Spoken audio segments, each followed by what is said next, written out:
تو جو بڑے سنسیئر لوگ ہوتے ہیں, بڑے کمیٹڈ لوگ ہوتے ہیں, وہ بیچارے پیسے نہ ہونے کی وجہ سے. میں اب نیریٹو پہ اب دوبارہ جب آتی ہوں پھر میں اس پہ بات کروں گی, لیکن یہ بھی بات تو اپنی جگہ ہے ہی کہ مریم نواز کی بھی تعیناتی کے اوپر جو سینئر لیڈرشپ ہے وہ بھی ظاہر کچھ تھوڑا سا اپنے تحفظات رکھتی ہے. لیکن ہلالی صاحب سے بھی بات کرتے ہیں اس پہ. ہلالی صاحب, ڈو یو تھنک کہ مریم صاحبہ کی واپسی کو, ہم دیکھ رہے تھے کہ 2-3 دن سے سوشل میڈیا پر پی ایم ایل این کی طرف سے بڑی کیمپین چلائی جا رہی تھی اور لگ رہا تھا کہ وہ بہت بڑا ایک پاور شو پلان کر کے بیٹھے ہیں ان کے شان استقبال کے لیے, لیکن آپ سمجھتے ہیں کہ کوئی مایوسی ہوئی ہوگی مریم کو, یا پھر آج زیادہ وہ کوئی ہمیں نظر آئیں گی کہ زیادہ ایگریسو ہو کے اب آنے والے دنوں میں سیاست کریں گی؟ سمینہ, مایوسی تو ضرور ہوئی ہوگی, اس لیے سب لوگ کہتے ہیں کہ یہ شو جو تھا دس واز وہ اس قسم کا پاور شو نہیں تھا جو ہم سمجھتے ہیں کہ اتنی تیاری ہو, اتنے دن پہلے پتہ ہو, اور جیسے عمران نے کہا ایک نئی لیڈرشپ ہو, تو it was for from being وہ کیا کہتے ایز انتھوزیاسٹک, اور یہ لوگ کہہ رہے تھے خون گرم کرنے آئی ہے. Absolute from that point of view تو بڑا فلاپ تھا.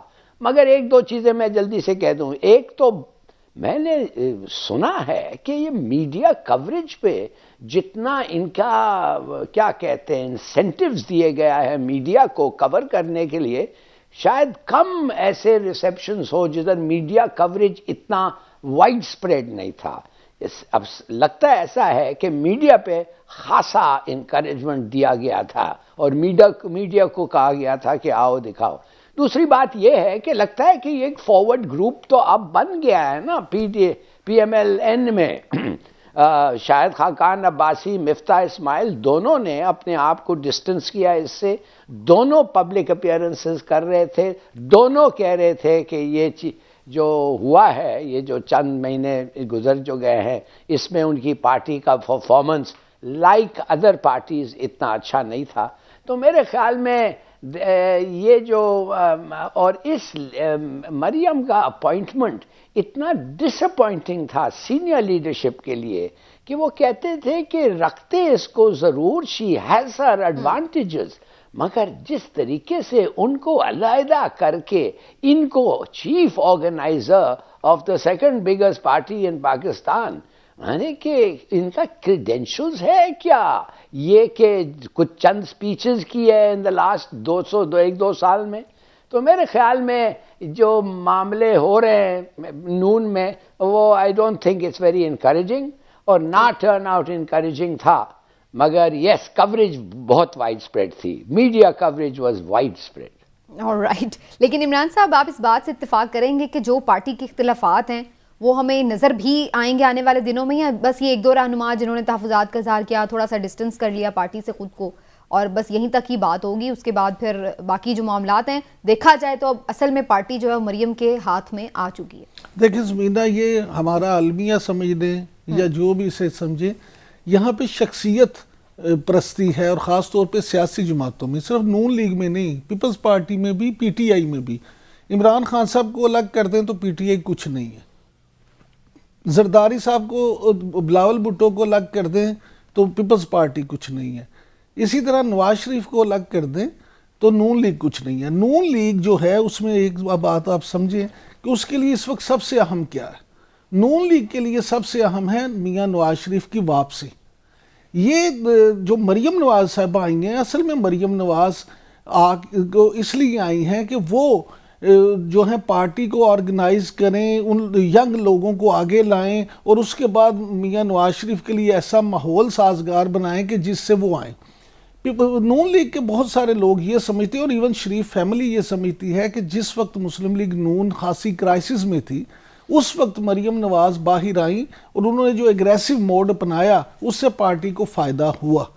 میں کہتا ہوں یہ آپ اگر ان کا یہ نظریہ بالکل سچ بھی مان لیں, وہ ٹھیک بھی سمجھتے ہیں, تو لیکن ایک چیز کو آپ کو ضرور دیکھنا پڑے گا, آن گراؤنڈ کیا پوزیشن ہے. مریم نواز بہت اچھی لیڈر ہیں, مریم نواز بہت اچھی تقریر کرتی ہیں, مریم نواز کراؤڈ پولر ہیں, لیکن کیا مریم نواز کی پینیٹریشن گراس روٹ لیول پہ اپنے کارکن تک ہے؟ نمبر 1. نمبر 2, کیا مسلم لیگ نون کے کارکن تو کیا لیڈر بھی مریم نواز تک رسائی رکھتے ہیں تو مجھے یہ کہنے میں کوئی عار نہیں ہے کہ نہیں. اگر آپ پنجاب میں ان کے جو 160-62 ایم پی ایز تھے تو میرا نہیں خیال کہ ان میں سے 10 سے زیادہ ایم پی ایز ایسے ہوں جو ڈائریکٹ مریم نواز تک رسائی رکھ سکتے ہیں. اور مریم کو 10 سے زیادہ کسی کے نام بھی پتا ہوں؟ نہیں، نام تو انہیں بے شک پتا ہوں گے، لیکن اس میں اب دیکھیں جس طرح شریف برادران کا جو کمبینیشن تھا، میاں نواز شریف جو تھے وہ پارٹی کا فیس تھے، اور شہباز سپیڈ جو تھی وہ انہوں نے جو کام کی اور پرفارمنس دی اس سے مسلم لیگ نون کو بوسٹ ملا تھا. اسی طرح میں سمجھتا ہوں کہ ایک لیتھل کمبینیشن ہے اگر مریم نواز اور حمزہ شہباز یہ دونوں ملے. کیوں؟ جو چیزیں وہاں نہیں ہیں. حمزہ شہباز کی پنجاب میں اٹک سے لے کے صادق آباد تک، رحیم یار خان تک گراس روٹ لیول پہ پینیٹریشن ہے، ان تک ہر کارکن کی رسائی ہے، وہ ذاتی طور پہ کارکن ان کو جانتے ہیں، وہ کارکنوں کو جانتے ہیں. اور پولیٹیکل بھی ایک وہ پورا الیکشن ڈے مینیج کرنا چیزیں، مریم نے تو کبھی الیکشن بھی نہیں لڑا. اب میں یہی عرض کر رہا ہوں نا، اگر انہوں نے واقعی پارٹی کو صحیح معنوں میں پرو ایکٹیو اپروچ کے ساتھ کرنا ہے تو انہیں پھر اسی طرح سے یہ کمبینیشن لے کے چلنا پڑے گا. ٹھیک، لیکن بہرحال یہ ایک الگ بات ہے نا کہ حمزہ شہباز جو خود وزیر اعلیٰ بھی جب بنے تو کیا وہ کوئی اتنا امپریسو وہ تھا، لیکن وہ ایک الگ بات ہو جائے گی. آپ نے بھی ایگریشن کی بات کی مریم کے، آگے آنے والے دنوں میں آپ کو یہ ایگریشن نظر آ رہا ہے کہ وہ دوبارہ سے ایک ایگریسو بیانیہ بنانے جا رہی ہیں اینٹی اسٹیبلشمنٹ؟ کیونکہ یہ خبریں تھیں ان کے آنے سے پہلے کہ پی ایم ایل این نے دوبارہ سے اینٹی اسٹیبلشمنٹ بیانیے کے اوپر کام شروع کر دیا. بالکل وہ ایگریسو بیانیہ بنائیں گی، اور خاص طور پہ جو یہ کہا جا رہا تھا کہ 5 لوگ جن کے نام بھی آئے تھے کہ ان کو ٹارگٹ کیا جائے گا. اور وہ اصل میں دیکھیں اس مسلم لیگ نون کو یہ پتا ہے کہ جو موجودہ 8-9 مہینے کی حکومت ہے اس میں ان کے ٹوکرے میں سوائے تنقید کے اور کچھ نہیں ہے. لہٰذا اب وہ کیا کریں گے؟ اب وہ 2018 کی جو ان کی پرفارمنس تھی اس کو بنیاد بنائیں گے کہ جی ہم نے تو یہ کمالات کر دیے تھے. نمبر 2، ہماری حکومت کو کس طرح سے اس وقت ختم کیا گیا، کس طرح سے ہمارے خلاف جھوٹے پرچے کیے گئے، کس طرح سے ہمیں پاناما میں پھنسایا گیا، کس طرح سے ہمیں پیچھے گھمائیں گے. ہاں جی، وہ لوگوں کو یہ باور کرائیں گے کہ ہمارے ساتھ بہت زیادتیاں کی گئی تھیں اور اس کے بعد ہمیں زبردستی کیا گیا. اگر ہمارے ساتھ یہ نہ ہوتا تو ہم تو دودھ اور شہد کی نہریں بہا دیتے. ٹھیک ہو گیا. ہلالی صاحب، یہ تو پلان تو بتا دیا عمران صاحب نے کہ ان کا کیا ہے آنے والے دنوں میں، لیکن آپ کو یہ پلان کامیاب ہوتا نظر آ رہا ہے؟ لوگ کیا واقعی ان کی 2018 سے پہلے کی چیزیں اور اعداد و شمار کے اوپر، فیکٹس اینڈ فگرز کے اوپر بلیو کریں گے، یا وہ یہ دیکھیں گے کہ 8 مہینے میں ان کے ساتھ کیا کر دیا گیا ہے؟ تو آپ سمجھتے ہیں کہ ایگریسو ہونا ہی خاصا کافی ہوگا، یا پھر گراؤنڈ ریئلٹیز میں کوئی کارکردگی ہونا بھی امپورٹنٹ ہے؟ دیکھیے سمینہ، سیدھی سادی بات یہ ہے کہ کوئی الیکشن اس ملک میں نہیں ہو سکتا ہے جس میں عمران خان وکٹر نہ نکلے، جس میں اس کا فتح نہ ہو. Let's get used to that. کوئی الیکشن نہیں ہو سکتا، اور اس لیے کہ نہیں ہو سکتا کہ آپ دیکھیں گے اب کیا ہونے جانا ہے. مجھے پتا چلا ہے کہ آخری 3 مہینے جب رہ جائیں گے، ڈاکٹرن آف نیسیسٹی کے ذریعے، وہ ضروریات کے ذریعے ایک اکنامک ایمرجنسی ڈکلیئر کیا جائے گا.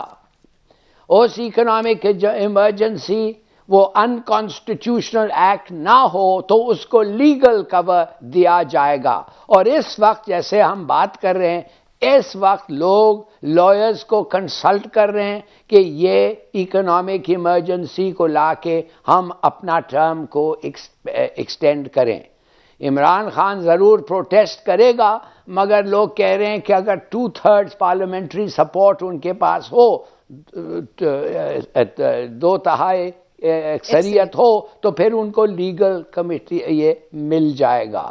دیکھیے سیدھی سادی بات یہ ہے، امریکنوں نے ان سو مینی ورڈز کمیونیکیٹ کر دیا ہے کہ عمران خان ان ایکسیپٹیبل ہیں، اور پارٹیز نے کہہ دیا ہے عمران خان ان ایکسیپٹیبل ہیں. اور میرے اپنے خیال میں جو اسٹیبلشمنٹ ہے وہ سوچ رہا ہے کہ اس کا ہم کیا کریں. اگر وہ ان ایکسیپٹیبل ہے، جو میرے خیال میں ہے ان لوگوں کو جن کا میں نے ذکر کیا ہے، تو انہوں نے یہ بھی کمیونیکیٹ کر دیا ہے کہ IMF تمہاری اکانومی کو تباہ کر دے گا اگر تم ہماری بات نہیں سنو گے، مگر اگر تم سنو گے پھر تمہارا بیل آؤٹ پاسبل ہے. اس لیے آج کوئی اور ملک کوئی اور گروپنگ تمہیں بیل آؤٹ کرنے کے لیے ہے نہیں, تمہارے پاس کوئی آپشن ہے ہی نہیں. دوسری بات, کوئی الیکشن جو فیئر ہے وہ ہو ہی نہیں سکتا پبلک جب جو عمران خان نہ جیتے. تو الیکشن انجینئر کرنا مشکل نہیں ہے, مگر جب یہ کنڈیشنز آپ کے سامنے رکھا جاتا ہے اور آپ کیا کہتے ہیں ہینڈلرز ہیں, نیوٹرلز ہیں, تو کیا ہوگا؟ تو بیسٹ آپشن ڈیلے کرو الیکشنز, کام کرو ڈسکوالیفیکیشن پہ, ڈیلے آپشنز, بات کرو جلا وطنی کا, ڈیلے الیکشنز, اریسٹ کرو, اور وہ آخری جو الٹرنیٹو ہے میں کہنا ہی نہیں چاہتا ہوں. تو میرے خیال میں یہ اب عوام کے اوپر ہے, یہ بڑا سیدھا سادہ مسئلہ بن گیا ہے. یہ ہو ہی نہیں سکتا کہ وہ آئے گی 2-4 تقریریں کرے گی اور سب چیز ٹھیک ہو جائے گا. نو, یہ ہے آپشن. لیکن عمران صاحب یہ سے جو جس بات کی طرف ہلالی صاحب اشارہ کر رہے ہیں, یہ کافی جو سینئر صحافی ہیں ان کی یہ رپورٹس ہیں کہ یہ میسج دیا گیا ہے کہ ان ایکسیپٹیبل ہے عمران خان صاحب اور یہ سارے معاملات, اور اس میں اکانومی کو بھی ایز اے ٹول ٹوسٹ کرنے کے لیے استعمال کیا جا سکتا ہے. اس پر آپ کا کیا ہے تجزیہ؟ دیکھیں بات سیدھی سی ہے سبینہ, جب ہلالی صاحب ہمارے ساتھ مستقل یہاں بیٹھتے تھے اس وقت بھی ہم دونوں اس پروگرام میں یہ بات کرتے تھے کہ یہ بات آپ سمجھیں کہ اگر عمران خان کو ہی دوبارہ لانا ہوتا, اتنی جلدی لانا ہوتا تو انہیں نکالا کیوں جاتا. اب بات یہ ہے کہ 2 چیزیں یہاں بڑی سمجھنے والی ہیں. ایک تو یہ کہ ہلالی صاحب جو کہہ رہے تھے نا کہ وکلا سے کنسلٹیشن کی جا رہی ہے, تو ہلالی صاحب ہمارے واقفہ نال تو یہ کہتے ہیں کہ یہ تمام چیزیں طے ہو چکی ہیں. اب وکلا نے جتنے انہیں مشورے دینے تھے وہ مشورے دیے جا چکے ہیں, روڈ میپ بنایا جا چکا ہے, اور ان تجزیہ کاروں کے مطابق جو اسلام آباد اور پنڈی کی فضا کو زیادہ بہتر انداز میں سمجھتے ہیں, وہ یہ کہتے ہیں کہ الیکشن کا ابھی دور دور تک کوئی انہیں جو ہے نا امکان نظر نہیں آتا. دوسری بات یہ کہ پنجاب میں جو نگران حکومت قائم کی گئی ہے اس پہ بڑے تحفظات ہیں پی ٹی آئی کے, لیکن آپ یہ دیکھیں کہ عمران خان جو بھی تحفظات کا اظہار کریں, یہاں پہ بھی ابھی تک گورنر پنجاب نے یا گورنر کے پی نے کسی نے بھی الیکشن کا شیڈیول ہی نہیں دیا. تو اگر الیکشن ہونا ہو تو شیڈیول تو کم از کم ہوتا ہے. تیسری بات یہ ہے کہ پھر وہ جو مردم شماری کی باتیں ہوتی ہیں, یہ چیزیں ہوتی ہیں, نئی ووٹنگ لسٹوں کی بات ہوتی ہے, تو وہ تو کافی آ رہے ہیں, ابھی یہ کافی چیزیں ہیں. اور اصل چیز یہی ہے جو دیکھیں مہنگائی ابھی مزید ہونے کو, اور ویسے بھی آپ یہ دیکھیں کہ یہ پہلے سب سے شہباز شریف صاحب نے کہا تھا کہ انہوں نے اپنی سیاست نہیں بچائی بلکہ ریاست بچانے کے لیے وہ حکومت میں آئے ہیں. تو آپ ہلالی صاحب آپ دیکھیں کہ پھر وہی بات اب دہرائی ہے آپ کے اسحاق ڈار صاحب نے. انہوں نے بھی کہا ہے کہ جی ہمارے لیے تو بڑا اچھا تھا, ہم سیاست بچا لیتے, لیکن ہم نے ریاست بچانے کو ترجیح دی. اب وہ یہی بیانیاں لیں گے ساتھ. اور معاشی ایمرجنسی کی جو آپ نے بات کی ہے, دیکھیں ابھی جو مہنگائی ہونے والی ہے اور جس طرح سے ڈالر پچھلے 2-3 دن میں اس کا جو حال ہوا ہے, تو لوگ تو یہ کہتے ہیں کہ پیٹرول بھی اب مہنگا ہوگا. جب پیٹرول مہنگا ہوگا تو اس سے دنیا کی ہر چیز مہنگی ہوگی. تو پھر آپ دیکھیں کہ اس کے بعد ہوگا کیا. کل مجھے ایک ماہر زراعت بتا رہے تھے, انہوں نے کہا جو حالات ہیں اس وقت اگر یہی حالات رہے تو اگلے فصل جو آئے گی چاول کی, تو اس میں شاید چاول 500 روپے کلو پہ چلا جائے. یعنی آئے گا آدمی, غریب آدمی, روٹی اور چاول جو ہے, اگر آٹا اور چاول اس طرح کے فیصلے کر کے الیکشن میں جانے کو تو ظاہر ترجیح نہیں دیں گے, اور ہر ممکن کوشش ہوگی کہ الیکشن ڈیلے کیا جائے. ایک چھوٹا سا بریک لیتے ہیں, بریک سے واپس آتے ہیں. فواد چودھری صاحب کا اس کے اوپر خاص طور پر بات کریں گے, کیا دوبارہ سے ان کا جسمانی ریمانڈ دینا ضروری تھا اور اس کو کیسے لوگوں نے ایکسیپٹ کیا ہے, کیسے اس پر ریئیکٹ کیا, اس کے اوپر بات کرتے ہیں بریک کے بعد.